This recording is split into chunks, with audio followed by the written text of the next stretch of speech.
TV9 पर इस वक्त इजरायली पुलिस के अधिकारी डीन एल्सडुन मौजूद हैं। Dean, it's horrible to see what is happening here.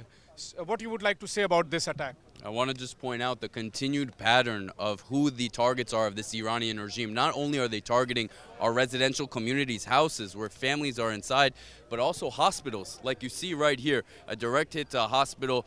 We've just held a situational assessment with the various agencies that are on site, the IDF Home Front Command, the medical services that are here, and I can tell you that at this point, we've ruled out the possibility that there are any missing. Initially, we were searching for civilians. We were able to locate all of them. There are a few individuals who are in various conditions, mainly light conditions, but our police forces, as soon as they got the call of a missile impact here in the hospital, because of our heightened state of alert, we were able to get here very fast and service and medically evacuate anybody that needed it, give attention to anybody that needed it. And मेरे साथ मौजूद हैं जो अस्पताल में हुए इस हमले के बारे में बता रहे हैं, साथ ही ये बता रहे हैं कि क्या स्टेटस है. So please, Dean, continue what you were mentioning about this attack, and is there any casualty or any missing person, or what is the condition of inside this building? So right now we're not allowing too many people to go inside until the Home Front Command and the firefighters clear that there's no danger of the building collapsing. In terms of missing people, we've ruled out the possibility that there's anybody missing at this stage, and there are various individuals who were injured, but they have since been moved to other hospitals or taken care of on scene. So how many patients were admitted in this hospital before the attack? That's a number that you can ask the hospital spokesperson. What I can tell you on behalf of the Israel police is that the second we got the call, our officers ran into the line of danger to protect and to save our civilians who are clearly the repeated target by the Iranian regime. So a hospital is attacked. No one can, imagine that, when you attack hospitals, when you attack schools, it is the war crime. Absolutely. I don't think that I need to say it for the world to see the example. This is the repeated targets of the Iranian regime. Homes, schools, synagogues, hospitals. The truth speaks for itself on who these monsters are. Unfortunate thing is that the Iranians are claiming that they have not attacked hospital. While you are here, I am here, many persons are here, and even the camera can show that what kind of building this is. But they are saying that this is not hospital. So it seems like that they are attacking civilian authorities, civilian buildings, but at the same time they are just denying.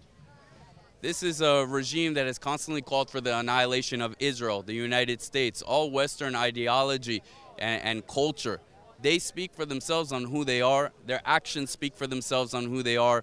And that is the reason that Israel is continuing, although it's bombing strategic targets, military targets in Iran. It's not just to defend the Israeli people here. It's also to defend the Iranians who have been oppressed under their regime. So, what is your assessment? This building can collapse because of that missile attack?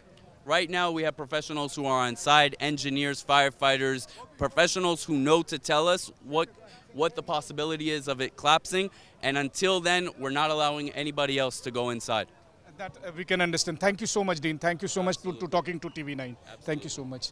तो आप देख रहे थे Israeli police के अधिकारी dean इस वक्त मुझसे बात करते हुए विस्तार से बता रहे थे हॉस्पिटल के बारे में. उनका कहना यह है कि पुलिस, स्पेशल फोर्स और जो स्पेशल लोग जो कि ब्लास्ट के बाद बिल्डिंग की हालत को एसेस कर सकते हैं, वो सब अंदर में मौजूद हैं और उसके बाद फिर हमें इजाज़त दी जाएगी अंदर जाने के लिए, क्योंकि इजरायली पुलिस को ये भी लगता है, इनके सिक्योरिटी फोर्सेस को, कि मिसाइल का इतना ज़ोरदार इम्पैक्ट होने की वजह से हो सकता है कहीं ये बिल्डिंग भरभरा कर गिर ना जाए, कहीं इसके पास की जो बिल्डिंग है वो सब टूट ना जाए, और इसीलिए जब तक कि वो असेसमेंट नहीं हो जाता तब तक वो किसी भी व्यक्ति को नहीं अंदर जाने की इजाज़त दे रहे हैं. लेकिन यहाँ पर जो अस्पताल में मरीज थे, डॉक्टर थे, उन सब को वहाँ से अभी निकाल लिया गया है और अब एक्सपर्ट्स जो हैं वो एनालिसिस कर रहे हैं कि अभी क्या कंडीशन है. और इस वक्त आप देखिए कि जिस तरीके से चाहे डॉग स्क्वाड की टीम हो, फायर फाइटर्स की टीम हो, या इमरजेंसी सर्विसेज में रेस्क्यू ऑपरेशन से जुड़े टीम हो, या फिर मैं देख पा रहा हूं जैसे रोहित जरा दिखाइए, वो देखिए वहां पर जो आप कुछ सिक्योरिटी पर्सनल्स को देख रहे हैं, वो लोग वहां असेसमेंट कर रहे हैं कि जब मिसाइल का अटैक हुआ, सोचिए आप, एक बड़ी बिल्डिंग जिसमें कांच जांच का एक बड़ा सा हिस्सा भी है। और उस बिल्डिंग को इस वक्त जो टेक्नीशियंस हैं, इंजीनियर्स हैं और जो दूसरे एक्सपर्ट्स हैं वो एसेस कर रहे हैं। वो इस बात का आप कहें कि परीक्षण कर रहे हैं कि क्या ये बिल्डिंग अब सुरक्षित है जिसमें आम लोगों को घुसने दिया जाए, या फिर इस बिल्डिंग को अब ढहाना ही होगा, या फिर ये बिल्डिंग अपने आप गिर सकती है। तो एक तरफ जहां मिसाइल के अटैक होने के बाद धुआं निकला है, धुआं लगातार हो रहा है, भारी तबाही हुई है। भारी तबाही के बाद के दृश्य आप देख रहे हैं टीवी 9 के कैमरे पर। इस बिल्डिंग से सटे जो दूसरे और बिल्डिंग हैं उन सब पर भी काफ़ी इम्पैक्ट हुआ है। वहीं दूसरी तरफ टीवी 9 को एक्सक्लूसिव बात करते हुए इजरायली पुलिस के अधिकारी ने बताया कि एक बार जब ये क्लियर हो जाएगा कि इस बिल्डिंग में जाना सुरक्षित है या नहीं, उसके बाद वो टीवी 9 को और दूसरे जो मीडिया के लोग यहाँ पर मौजूद हैं उन सबको इजाज़त देगा। एक बात जो बार बार हम कहना चाहते हैं, युद्ध की रिपोर्टिंग में वैसे ही नहीं भारत नहीं बल्कि दुनिया भर के लोग टीवी 9 पर भरोसा करते हैं कि आप इस वक्त देख लीजिए, इस वक्त आप किसी भी टेलीविज़न स्क्रीन को देखिए तो टीवी 9 की टीम यहाँ पर मौजूद है। मेरे अलावा मैं देख पा रहा हूँ केवल जो इजराइल की लोकल मीडिया है वो यहाँ पर मौजूद है, वही यहाँ पर रिपोर्टिंग कर रहा। तो दुनिया के कुछ चुनिंदा विदेशी नेटवर्क में से एक है जो उस ग्राउंड जीरो पर मौजूद है, क्योंकि यकीन मानिए इस अस्पताल में मिसाइल अटैक की धमक यहीं तक नहीं सुनाई देगी।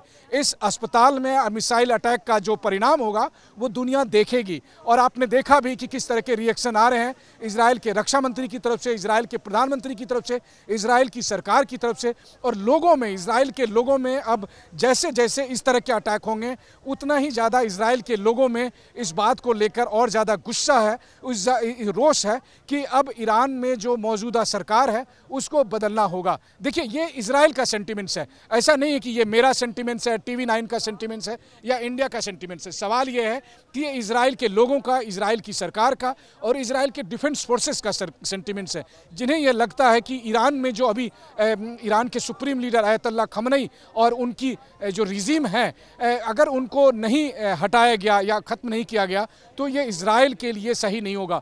इजराइल की मनोदशा मैं बता दूं आपको, इजराइल की अभी मनोदशा ये है कि जो ईरान अपने मिसाइल हमले से इतना ताकतवर है कि इस तरह से वो इजराइल को दहला सकता है, वो ईरान अगर अपनी परमाणु बम बना लेगा तो उसके बाद वो इजराइल को क्या करेगा, फिर तो वो इजराइल को मिटा ही देगा। इसीलिए इसी गुस्से में को, इसी आवेश को अब इजराइल और अधिक आक्रामक तरीके से पलटवार करेगा। ऐसा नहीं है कि इजराइल की तरफ से पलटवार नहीं हो रहे हैं, बिल्कुल हो रहे हैं। ईरान और इजराइल की इस जंग में क्या सही है क्या गलत है, लगता है वो रेड लाइन अब क्रॉस हो चुकी है। दोनों तरफ से जोरदार हमले किए जा चुके हैं। ईरान अपने बैलिस्टिक मिसाइल से, हाइपरसोनिक मिसाइल से इस्तेमाल कर रहा है और उसका परिणाम है कि इस तरह की भीषण तबाही हो रही है। ये बात तब है जबकि इजराइल के पास दुनिया की सबसे एडवांस और शक्तिशाली एयर डिफेंस सिस्टम है, जिसमें आयरन डोम है जिसके बारे में दुनिया जानती है। इसके अलावा एरो मिसाइल है जो बैलिस्टिक मिसाइल को रोकने में सक्षम बताई जाती है। इसके अलावा जो डेविड स्लिंग मिसाइल है, डेविड स्लिंग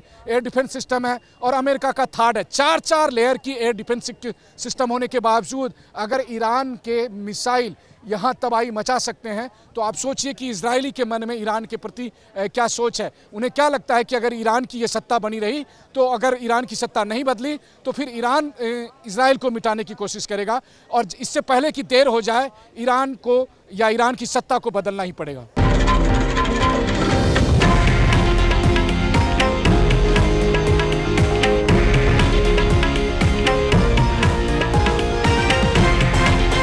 हे आहे देशातील नंबर 1 न्यूज नेटवर्क आणि आपण पाहत आहात TV9 मराठी, एकमेव।